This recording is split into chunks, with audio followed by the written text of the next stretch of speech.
Parliament ఎన్నికల వేళ గులాబీ బాస్ కేసీఆర్ అభ్యర్థుల ఎంపిక కసరత్తు చేస్తున్నారు.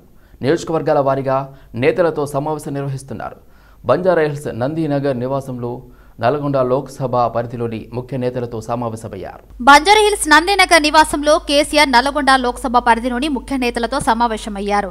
లోక్సభ ఎన్నికల కార్యాచరణ, బీఆర్ఎస్ లోక్సభ అభ్యర్థిపై సమావేశంలో చర్చించారు. ఈ సమావేశానికి మాజీ మంత్రి, సూర్యాపేట ఎమ్మెల్యే జగదీష్ రెడ్డి, జనగం ఎమ్మెల్యే పల్లా రాజేశ్వరరెడ్డి, మాజీ ఎమ్మెల్యేలు గొంగిడి సునీత, రవీంద్రనాయక్, గ్యాదరి కిషోర్, కూసుకుంట్ల ప్రభాకర్ రెడ్డి, బొల్లం మల్లయ్య యాదవ్, చిరుమూర్తి లింగయ్య, సీనియర్ నాయకులు చెరుకు సుధాకర్తో పాటు పలువురు నాయకులు హాజరయ్యారు. సీఎం రేవంత్ రెడ్డిని విమర్శించే స్థాయి కేటీఆర్కు లేదన్నారు రాజ్యసభ సభ్యుడు అనిల్ కుమార్ యాదవ్. మేనేజ్మెంట్ కోటాలో కేటీఆర్కు పదవులు వచ్చాయన్నారు. 10 ఏళ్లలో కేటీఆర్ ఏం చేసిండో తెలంగాణ ప్రజలకు తెలుసన్నారు. కేటీఆర్ ఎవరి బోట్లు నాకింది తెలుసని విమర్శించారు. పిచ్చి మాటలు మాట్లాడితే ఎర్రగడ్డ ఆసుపత్రిలో చేరడం ఖాయమన్నారు. రేవంత్ రెడ్డి ప్రజా నాయకుడు, ఆయన సేవ చేయడానికి ముఖ్యమంత్రి అయ్యాడన్నారు. సీఎం గురించి అనవసరంగా మాట్లాడుతూ హైదరాబాద్లో తిరగనీయమని హెచ్చరించారు. రాష్ట్రానికి ముఖ్యమంత్రి అయ్యిండు, మా నాయకుడిని పట్టుకొని విమర్శిస్తున్నావు. మేనేజ్మెంట్ కోట, అది కోట, ఈ కోట అంటున్నావు. మా నాయకుడితో నువ్వు పోల్చుకునే అసలు వ్యక్తివేనా? నువ్వు మేనేజ్మెంట్ కోటలు వచ్చినావు. మీ నాయన మేనేజ్మెంట్, మీ నాయన కూడా ఏడ పుట్టిండు, ఏడ పెరిగిండు, ఏ పార్టీలో పదవులు అనుభవించిండో ప్రజలందరికీ తెలుసు. నువ్వు మాట్లాడిన ప్రతి ఒక్క మాటను కూడా ప్రజలందరూ కూడా చూస్తున్నారు. కేవలం తెలంగాణ ప్రజలు తీర్పిచ్చి దాదాపు 100 రోజులు కూడా పూర్తి కాని సమయంలో ఎందుకు ఇంత అహంకారం నీకు? ఇంకా మా నాయకుడిని పట్టుకొని ఏం విమర్శిస్తున్నావు? నీ గురించి తెలంగాణ ప్రజలందరికీ తెలుసు. నువ్వు ఏడ నాకుతున్నావు, రాత్రి పూట ఏడ నాకుతున్నావు, పొద్దున పూట ఏడ నాకుతున్నావు. తెలంగాణ ప్రజలందరికీ చెప్పాల్సిన అవసరం లేదు. గత 10 సంవత్సరాలు ఎవరెవరో బూట్లు నాకినావు, ఎవరెవరో ఇంట్లో పోయి నాకినావు. తెలంగాణ ప్రజలందరికీ తెలుసు. తెలంగాణ ప్రజలు బుద్ధి చెప్పిన తర్వాత కూడా ఇంకా నీకు సిగ్గొస్తలేదు. కేటీఆర్ మా నాయకుడిని పట్టుకొని విమర్శిస్తావు. మా నాయకుడు ఈరోజు ప్రజల గురించి ఏం మంచి చేయాలి, ఇచ్చిన మాట ఏ విధంగా ఇంప్లిమెంట్ చేయాలని మా నాయకుడు పనిచేస్తుంటే కేవలం మా నాయకుడి పైన ముద్ర చేయడానికి ప్రయత్నం చేస్తున్నావు. నువ్వు ఈ ఏదో ఈ నాయకుడు కల్చర్ ఏదైతే ఉందో మీ నాయనకుంది, నీకుంది, మీ ఎంబడి తిరిగే నాయకులకు ఉంది. ఎప్పుడు సమయం వస్తే అప్పుడు బూట్లు నాకాలే, ఇంట్లలో పోయి కాళ్ళు నాకాలే, ఇవన్నీ మీ కల్చర్. ఇది మా నాయకుడు ఎప్పుడు కూడా ప్రజల గురించి మాట్లాడతాడు, ప్రజల న్యాయం గురించి మాట్లాడుతున్న విషయం ఒకసారి గుర్తుపెట్టుకోవాలి. మోదీ ప్రభుత్వం తీసుకుంటున్న చారిత్రాత్మకమైన నిర్ణయాలతో ప్రజల నుండి బీజేపీకి విశేష స్పందన లభిస్తుందన్నారు హైదరాబాద్ సెంట్రల్ జిల్లా అధ్యక్షుడు గౌతమ్ రావు. ప్రజలంతా మోదీ కుటుంబ సభ్యులే అని అన్నారు. అంబర్పేట అసెంబ్లీ నియోజకవర్గంలోని బాగంబర్పేట డివిజన్లో మోదీ మద్దతుగా నిర్వహించిన కార్యక్రమంలో గౌతమ్ రావు ముఖ్య అతిథిగా హాజరయ్యారు. భారతీయులంతా ప్రధాని మోదీ కుటుంబ సభ్యులేనని, కానీ కొన్ని పార్టీలు దేశ ప్రతిష్టను, మోదీ విలువలకు భంగం కలిగించేలా ప్రవర్తిస్తున్నాయని గౌతమ్ రావు మండిపడ్డారు. ఈ కార్యక్రమంలో బీజేపీ నేతలు కృష్ణ గౌడ్, జగన్, మోదీ మద్దతుదారులు, స్థానిక ప్రజలు పాల్గొన్నారు.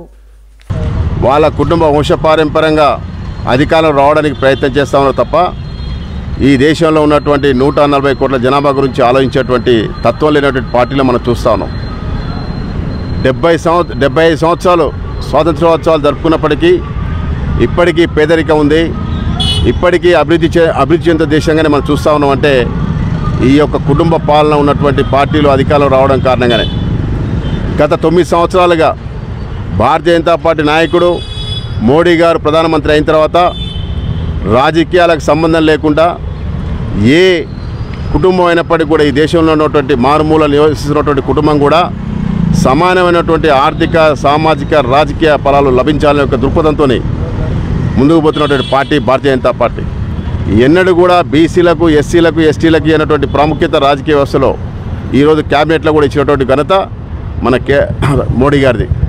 ఆ విధంగానే ఈరోజు ఏదైతే మాట్లాడుతూ ఉన్నారో రాబోయేటువంటి ఎలక్షన్ల దృష్టి పెట్టుకొని మోడీ గారిని హేళనగా మాట్లాడుతూ ఉన్నారో, ఈయన కుటుంబం లేదని ఈరోజు భారతదేశం అంతా కూడా దాన్ని వ్యతిరేకిస్తూ అన్ని వాడవాడలో బస్తీలో కూడా మేమంతా కూడా మోడీ గారి కుటుంబ సభ్యులమే. హైదరాబాద్ పార్లమెంట్ పరిధిలోని అంబర్పేట అసెంబ్లీ మరియు బాగంబర్పేట డివిజన్లో మోడీ మా కుటుంబము మేము మోడీ కుటుంబ సభ్యులమే అనే కార్యక్రమంలో భాగంగా ఇక్కడ దుర్గాబాయి దేశ్ముఖ్ కాలనీ చౌరస్తా వాటర్ వర్క్ చౌరస్తాలో ఈ యొక్క కార్యక్రమాన్ని నిర్వహించడం జరిగింది. దీనికి ముఖ్య అతిథులుగా మా యొక్క సెంట్రల్ జిల్లా భారతీయ జనతా పార్టీ అధ్యక్షులు డాక్టర్ ఎన్ గౌతమ్ రావు గారు హాజరు కావడం జరిగింది. దాంతోపాటు డివిజన్ ప్రెసిడెంట్ చుక్క జగన్ గారు మరియు కృష్ణగౌడ్ గారు, ఇక్కడ నాయకులందరూ కాలనీ నాయకులు మరియు రెసిడెంట్స్ అందరూ పార్టిసిపేట్ చేయడం జరిగింది.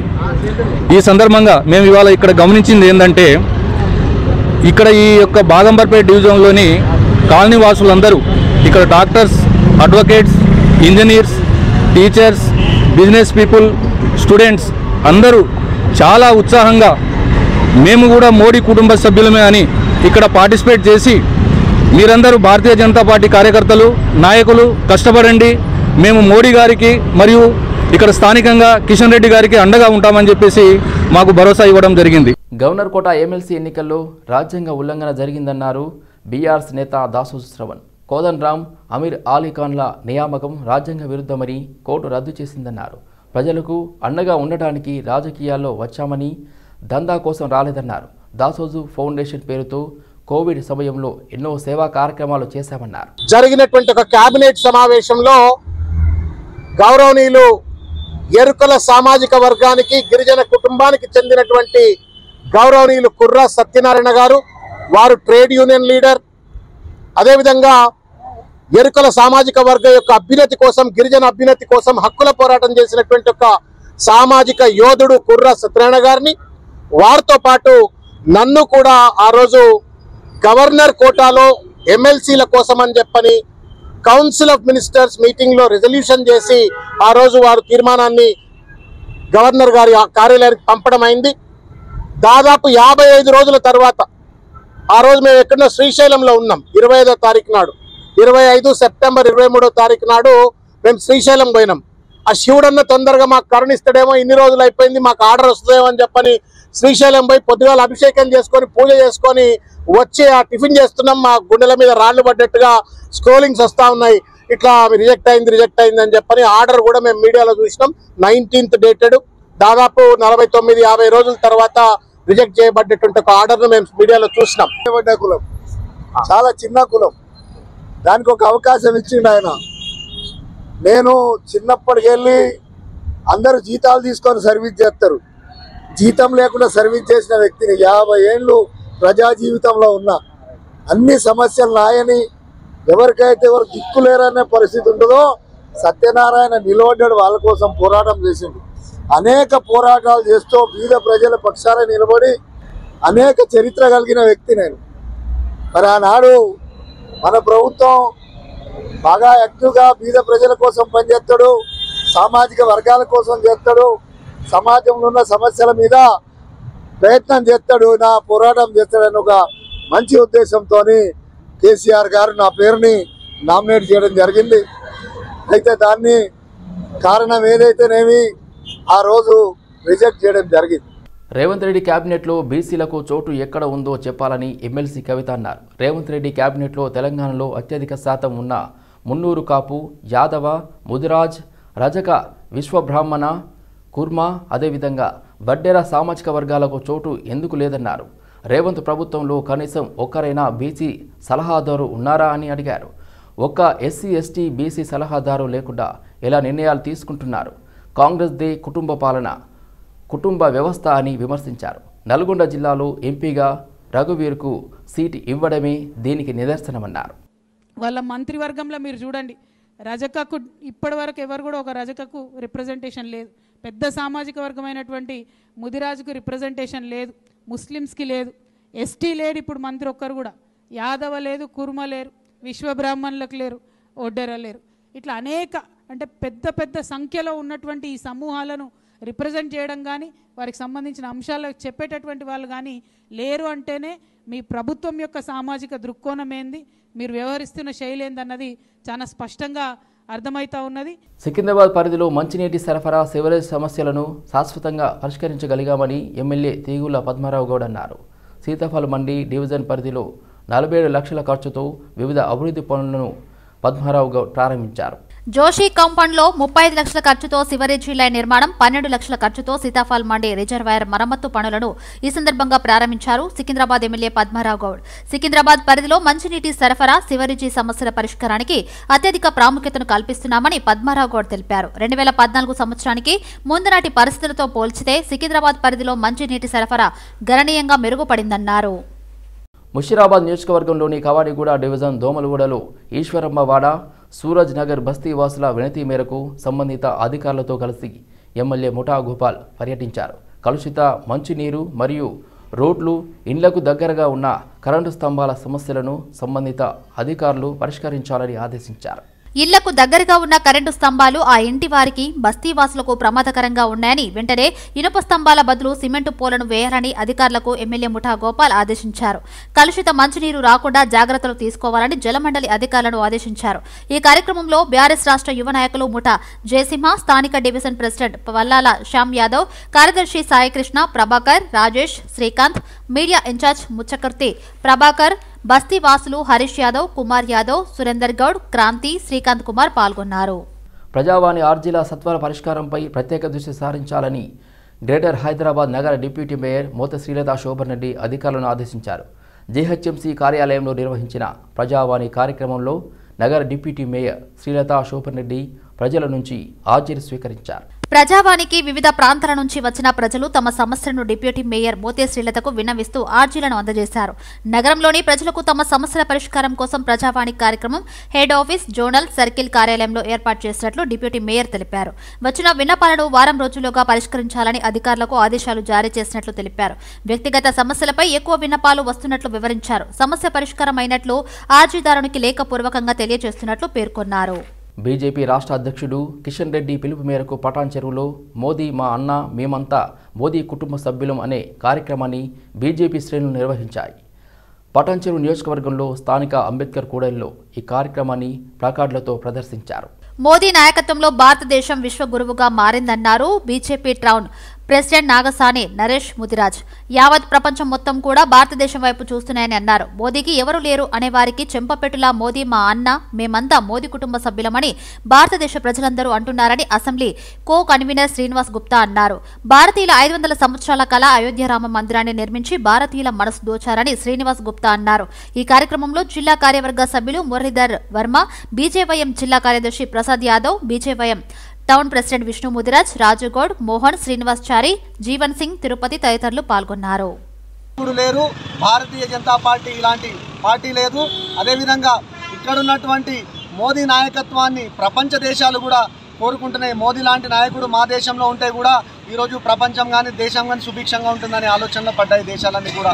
ఈరోజు మోదీ గారు ప్రతి అభివృద్ధి పని ఈరోజు తెలంగాణ రాష్ట్రంలో చూసుకున్నట్టయితే వందే భారత్ రైలు కానివ్వండి, ఇండస్ట్రియల్ సెక్టార్ కానివ్వండి, పబ్లిక్ ప్రైవేట్ సెక్టార్లు కానివ్వండి, రోడ్ల నిర్మాణాలు కానివ్వండి, లైట్ల కన్స్ట్రక్షన్స్ కానివ్వండి, అదేవిధంగా నీటి కొరత తీర్చి ఈరోజు ప్రజలకు కూడా అనేక రకాలుగా వాళ్ళ దాహార్తిని కానీ, ఇల్లు లేని వారికి ఇల్లు కట్టించడం కానీ చేపట్టడం జరుగుతుంది. ఈరోజు రాష్ట్ర ప్రభుత్వాలు కేంద్రం నుంచి వచ్చిన ప్రతి రూపాయి నిధిని కూడా వాళ్ళు వాడుకుంటూ ప్రజలకు కేంద్ర ప్రభుత్వం ఇచ్చే ఒక్క రూపాయి లెక్కను కూడా చూపించకుండా అన్ని అభివృద్ధి సంక్షేమ పథకాలు మేమే చేస్తున్నట్లు చెప్పుకుంటున్నాయి. నరేంద్ర మోదీ గారిని నీకు పరివారం లేదు, నీ కుటుంబం లేదు, నీకేం తెలుసని మాట్లాడుతున్న ఆ మూర్ఖులకు చెంపపెట్టులా ఈరోజు దేశం మొత్తం యావత్తు మేము మీ కుటుంబ సభ్యులమే, మీరు మా అన్న అని చెప్పి నినాదాలతో భారతదేశం మొత్తం మారుమోగిపోతుంది. ఇప్పుడైనా ఆ అన్న మూర్ఖులకు కళ్ళు తెరుచుకోవాలి. మోదీ అంటే వ్యక్తి కాదు, శక్తి అని చెప్పి అతనికి మీలాగా దోచుకోవాలి, దాచుకోవాలి, వేల కోట్లు గడ్డిలో కూడా స్కామ్ చేసిన చరిత్ర మీది. మీరు మోదీ గారి గురించి మాట్లాడే నైతిక ఎక్కడుందని చెప్పేసి ఈ సందర్భంగా నేను మిమ్మల్ని అడుగు. విద్యార్థులు, నిరుద్యోగుల భవితవ్యం కోసం అనేక కార్యక్రమాలు నిర్వహిస్తున్న సిశాట్ ద్వారా జర్నలిస్టులకు శిక్షణ కార్యక్రమాలను ఇస్తున్నామని Telangana media academy chairman Srinivasa Reddy అన్నారు. టీశాట్ నూతన సీఈఓగా నియమితులైన బోధనపల్లి వేణుగోపాల్ రెడ్డి జూబ్లీహిల్స్ అంబేద్కర్ భవన్లోని సంస్థ కార్యాలయంలో పదవీ బాధ్యతలు స్వీకరించారు. ఈ కార్యక్రమానికి శ్రీనివాసరెడ్డి ముఖ్య అతిథిగా హాజరయ్యారు. జర్నలిస్ట్ అంటేనే చాలామంది తెలుసు, ప్రశ్నించడం అంటే అది ఎంతో సాహసోపేతమైనది జర్నలిజం.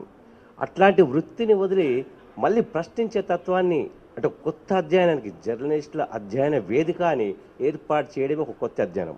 మన తెలుగు రాష్ట్రాలు ఇంతవరకు ప్రశ్నించే తత్వం ఓన్లీ జర్నలిస్టులకు ఉంటుంది. కానీ జర్నలిజం నుంచి బయటకు వచ్చిన తర్వాత అటువంటి సంస్థను ఏర్పాటు చేసి 1-2 కాదు అనేక రంగాలు ఇప్పటివరకు చాలామంది పెద్దలు చెప్పారు. విద్యార్థులు కావచ్చు, నిరుద్యోగులు కావచ్చు, వ్యవసాయ రంగం కావచ్చు, అన్ని రంగాల సమస్యల మీద దృష్టి పెట్టి మేధావుల్ని నిష్ణాతుల్ని పిలిచి ఆ సమస్యలకు పరిష్కారం ఏంటని ఇటువంటి చర్చలు జరపడం అంటే అది సాధారణ విషయం కాదు. అంటే ప్రభుత్వానికి వ్యతిరేకంగానే విధంగా ఉంటుంది అక్కడ. సో అటువంటి సాహసోపేత నిర్ణయాలు తీసుకోవడం ద్వారా జర్నలిస్ట్ అధ్యయన వేదిక అనేక సమస్యలు పరిష్కరించి ఆ తర్వాత ఉద్యమకారుడుగా చాలా వరకు కూడా ఆయన NSUI కావచ్చు, అంతకుముందు ఆ తర్వాత ఢిల్లీలో జర్నలిస్ట్ కావచ్చు, రకరకాల ఉద్యమాలు చేయడం జరిగింది. కానీ ప్రస్తుతం ఇప్పటివరకు చెప్పారు TSAT గురించి. నిరుద్యోగులు చాలా వరకు ట్రైనింగ్ కోసం చాలా ఇబ్బందులు పడుతుంటారని. కానీ ఒక అద్భుతమైన వేదిక TSAT. నిరుద్యోగులే కాదు, వ్యవసాయ రైతులు కావచ్చు, అనేక రంగాలకు సంబంధించి ఇక్కడ టెక్నాలజీని ఏదైతే విద్య కావచ్చు, ఉన్నత విద్య కావచ్చు, టెక్నికల్ కావచ్చు, ఈ రకమైన అన్ని అంశాల పట్ల ఆ విద్యార్థులకు చాలా తోడ్పాటు అందిస్తూ వారంతా అంటే తెలంగాణని నిజమైన బంగారు తెలంగాణ చేయడంలో TSAT పాత్ర ద్వారా ఆయన కృషి చేయాలని చెప్పి కూడా నేను కోరుకుంటూ సెలవు. ప్రజాప్రభుత్వ కార్యక్రమాల్ని ప్రజలకు చేరవేసే దిశగా TSATను విస్తరించడానికి ప్రణాళికలు రూపొందిస్తున్నామన్నారు. దేశవ్యాప్తంగా సేవలు అందిస్తున్న ప్రభుత్వ రంగ ఛానళ్లలో TSATను నెంబర్ 1 స్థానానికి చేర్చడమే లక్ష్యంగా పనిచేస్తామన్నారు. Telangana skill academic and training T SAT networks ఛానళ్ల చీఫ్ ఎగ్జిక్యూటివ్ ఆఫీసర్గా ప్రముఖ పాత్రికేయులు బోధనపల్లి వేణుగోపాల్ రెడ్డి నేడు అధికారిక బాధ్యతలు స్వీకరించారు. ఇప్పటికే అకాడమిక్ కాంపిటేటివ్ రంగాల్లో అందిస్తున్న సేవల్ని మరింత విస్తృతపరచడంతో పాటు విద్య, వైద్యం, వ్యవసాయం, శాస్త్ర, సాంకేతికత తదితర రంగంలోకి TSAT నెట్వర్క్స్ ను తీసుకెళ్తామన్నారు. ప్రస్తుతం నడుస్తున్న నిపుణ విద్యా ఛానళ్లకు అదనంగా మరిన్ని ఛానళ్లను సైతం తీసుకురావడానికి ప్రయత్నాలు చేస్తామన్నారు. ఈ సందర్భంగా CEO బోధనపల్లి వేణుగోపాల్ రెడ్డి సంస్థ సిబ్బందికి కలిసి నడుద్దామని సూచనలు చేస్తూ ఛానళ్లను మరింత ముందుకు తీసుకెళ్లడానికి ప్రతి ఒక్కరూ అంకిత భావంతో పనిచేయాలని పిలుపునిచ్చారు. Media academy chairman Srinivasa Reddy, Telangana IT శాఖ అదనపు కార్యదర్శి కిరణ్ కుమార్, ఇతర సీనియర్ జర్నలిస్టుల సమక్షంలో హైదరాబాద్లోని ఛానల్ ప్రధాన కార్యాలయంలో ఈ కార్యక్రమం జరిగింది. గతంలో జర్నలిస్ట్ చేశారు, మళ్ళీ జర్నలిస్టులే నియామకం జరగడం సంతోషకరం. TSATలో ఇప్పుడు 2 ఛానల్స్ మనకున్నాయి. ఈ 2 ఛానల్స్ ఒకటి నిపుణ, ఒకటి విద్య. విద్య అంటే క్లాసెస్ మొత్తము 3rd క్లాస్ నుంచి 9th క్లాస్ వరకు క్లాసెస్ జరుగుతున్నాయి. నిపుణకు సంబంధించి కాంపిటేటివ్ ఎగ్జామ్స్ కోసం ప్రధానంగా ఉపయోగిస్తున్నట్టుగా ఈ ఛానల్ మనకు అర్థమవుతుంది. భవిష్యత్తులో TSATను దేశంలో ఇది 2వ స్థానంలో ఉంది ర్యాంకులో అని తెలియజేస్తున్నారు. దీన్ని ఎట్టి పరిస్థితుల్లో మొదటి ర్యాంక్ తీసుకుపోయే ప్రయత్నం మనం చేద్దాం. ప్రభుత్వము పూర్తి స్థాయిలో సహకరించడానికి సిద్ధంగా ఉంది. ముఖ్యమంత్రి గారికి మరింత TSAT పైన ఇంట్రెస్ట్ ఉంది. మన అదృష్టం కావచ్చు, నిన్ననే ముఖ్యమంత్రి గారు విద్యకు సంబంధించిన స్కూల్కి సంబంధించి వసతులు ఎట్లా ఉన్నాయి ఏంటి అనే దాని మీద సమీక్ష చేసినప్పుడు TSAT పైనే 10 నిమిషాల సేపు ఆ సమీక్షలో చర్చ చేశారు నిన్న. కాబట్టి TSATను మరింత బలోపేతం చేయడానికి ప్రభుత్వం సిద్ధంగా ఉంది. మనమందరం కూడా కలిసి పనిచేసి TSATను మరింత బలోపేతం చేద్దాం. ఇప్పటివరకు విద్యకు సంబంధించి ప్రధానంగా ఉన్నది. బీఆర్ఎస్ మాజీ ఎమ్మెల్యే బాల్క సుమన్కు కాంగ్రెస్ నేత పుష్పలీల కౌంటర్ ఇచ్చారు. బాల్క సుమన్ నోరు అదుపులో పెట్టుకుని జాగ్రత్తగా మాట్లాడాలని సూచించారు. ఏది పడితే అది మాట్లాడితే ఊరుకునేది లేదన్నారు. గారికి గాని ముఖ్యమంత్రి గారికి గాని ఎక్కడైనా అభ్యంతరాలు ఉన్నాయా? మీకు చూసే కళ్ళలో తేడా ఉంటే దళిత వ్యతిరేకిగా కాబట్టి దళితులు వ్యతిరేక పార్టీ అవమానపరిచారని మీరెందుకండి ముసలి కన్నీరు కారుస్తున్నారు? తెలంగాణ విషయంలో దళితుని మోసం చేసిన వాళ్ళు ఎవరైతే ఉన్నారో కేసీఆర్ గవర్నమెంట్, మరి వాళ్ళు ఆ రోజు దళిత ముఖ్యమంత్రి చేస్తానని చేశాడా? మరి దళితులను అనేక రకాల మోసి దళిత బంధాన్ని రాబందులాగా తిన్న ముఖ్యమంత్రి గారు లేదా ప్రతిపక్షాలు ఎవరైనా సరే ఇది అవమానం అని చెప్పడం అనేది ఇంతకన్నా మీరు చేసిన దానికంటే కాదు కదా.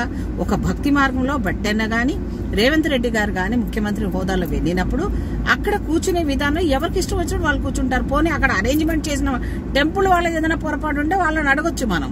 కానీ అన్న అక్కడ కూర్చున్నాడు అంటే ఆ కుర్చీ వేసినప్పుడు ఆయనకి ఇష్టం లేకపోతే ఆయన కూర్చునేవాడు కాదు కదా. మరి ఆ రోజు టెంపుల్ కాబట్టి భక్తిపూర్వకంగా కూర్చున్నాను కూడా అనుకోవచ్చు కదా.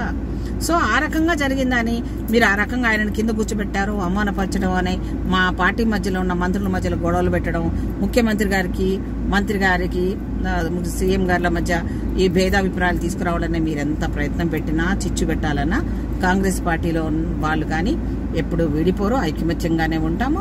బొల్లారం మున్సిపాలిటీలో హెచ్పీ గ్యాస్ ఏజెన్సీ వినియోగదారులు మండిపడుతున్నారు.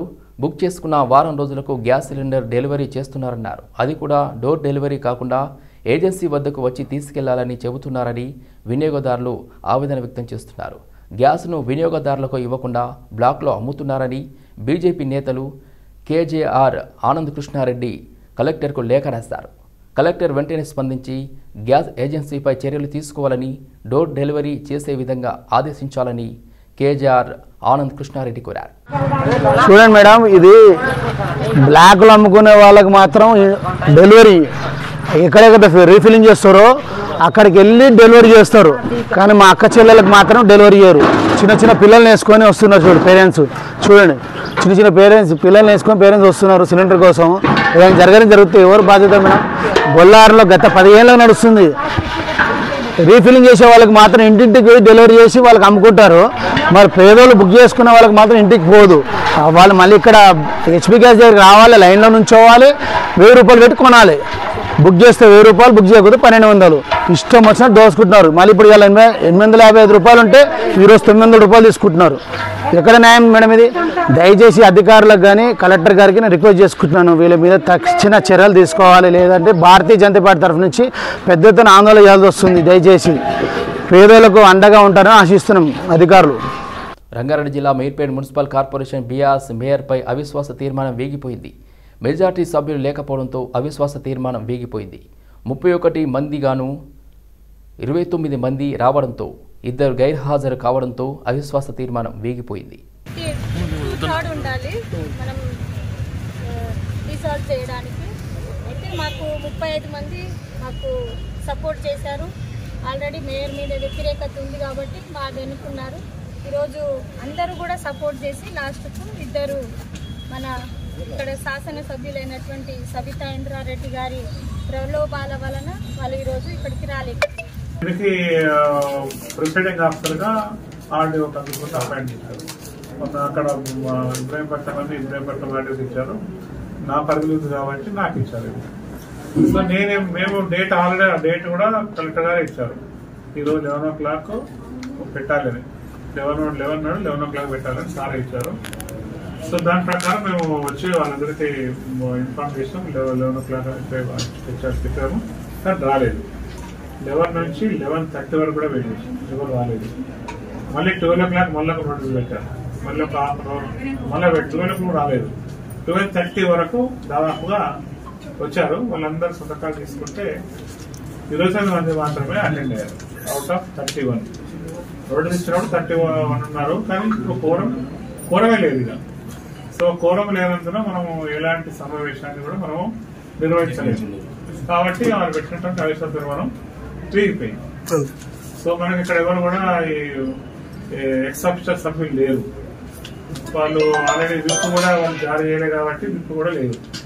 రాష్ట్రంలో రైతాంగ సమస్య తీవ్రంగా ఉందని మాజీ మంత్రి పొన్నాల లక్ష్మయ్య విమర్శించారు. నదీ జలాల విషయంలో సమీక్ష లేదని, రిజర్వాయర్లో నీళ్లు లేవు అని మండిపడ్డారు. ప్రభుత్వం వచ్చి 90 రోజుల పైనే కావస్తున్నా సాగునీరు విషయంలో నిర్లక్ష్య వైఖరి కనిపిస్తుందని పొన్నాల లక్ష్మయ్య విమర్శించారు. ప్రజలకు అబద్దాలు చెప్పి అధికారంలోకి వచ్చారని, మరోసారి అవే అబద్దాలు చెప్పినట్లు ఓట్లు దండుకోవడం కోసం చూస్తున్నారని మండిపడ్డారు. అసెంబ్లీ సమావేశాల్లో ఈ చర్చ అని పెట్టి వారే చెంపదెబ్బ తిన్నారని అన్నారు. గోదావరిలో నీళ్లు వృధాగా పోతున్నాయని, 4 టీఎంసీల నీళ్లను సముద్రంలోకి ఎందుకు వదిలిపెట్టారో సమాధానం చెప్పాలన్నారు. ఎన్నికల ముందు ప్రచారం, ప్రభుత్వాల ఏర్పాటు తర్వాత ప్రభుత్వాల పనితీరు, ప్రజల అవసరాలు, ప్రాధాన్యతలో ముందుంచాల్సిన ప్రాధాన్యతలు ఇవన్నీ ఒక ఎత్తు అయితే, ఒకవైపు ఈ సంవత్సరం రైతులు ఇబ్బంది పడుతున్న విషయం మనకు బాగా తెలుసు. నదీ జలాల్లో రిజర్వాయర్లన్నీ పూర్తి స్థాయిలో నిండకుండా ఉన్న నగ్న సత్యం కూడా మనకు తెలుసు. ఇటు కృష్ణా కానీ అటు గోదావరి కానీ. ఏది ఏమైనా ప్రభుత్వ సంకల్పం కనుక మంచిదైతే, ప్రభుత్వ చిత్తశుద్ధి ఉంటే, సమస్యల పట్ల అవగాహన ఏర్పరచుకున్నట్టయితే, దానికి అనుగుణంగా సమీక్షలు జరిపినట్టయితే, దానికి అనుగుణంగా కార్యక్రమాలు రూపుదిద్దితే ఇంతో అంతో ఎంతో కొంత ఉపశమనం కలిగించడానికి చేసే ప్రయత్నాలు